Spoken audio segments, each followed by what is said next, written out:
تو ای انسان نمیدانی که در دنیا نمیمانی، تو را آید چنین روزی که اندر گور مهمانی، که اندر گور مهمانی.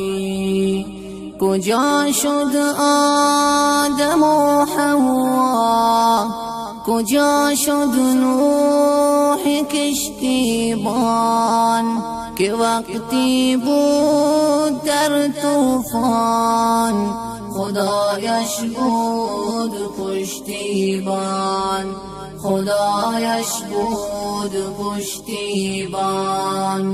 کجا شد یوسف مصری، جمالش بود چو خورشیدی، زلیخا بانوی دربار تمنا کرد از او زاری. کجا شد آن سلیمان را که شاه جن و دیوان را، کجا شد عاقبت تختش چو اندر روی او نابود، چو اندر روی او نابود.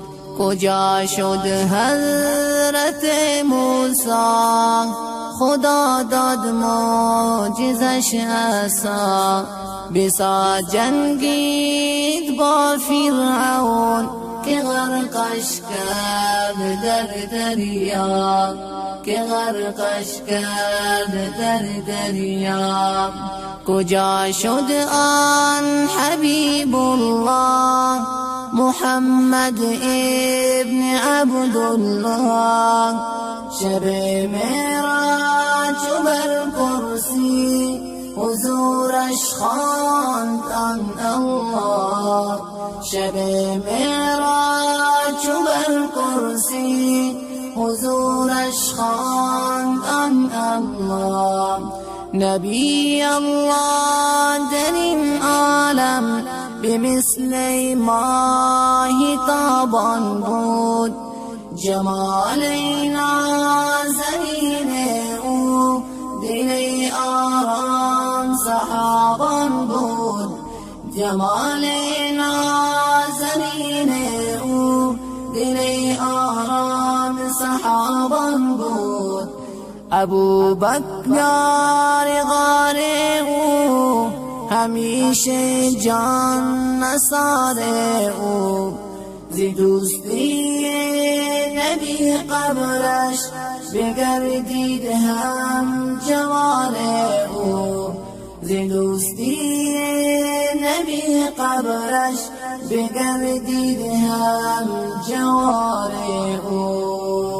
عمر مردی دلاور بود، نبی را یار و یاور بود، به هر امری که او می گفت خدا از رأی او خوشنود، خدا از رأی او خوشنود. کجا عثمان ابن عفان که او بود جامع قرآن، سخی هم بود و ذی‌النورین، بر اسلام کرد او احسان، بر اسلام کرد او احسان. علی داماد پیغمبر که بود شیر خدا حیدر، علی مرد شجاعت بود مسلط بود بر هر در، علی مرد شجاعت بود مسلط بود بر هر در. تو ای انسان نمیدانی که در دنیا نمیمانی، تو را آید چنین روزی که اندر گور مهمان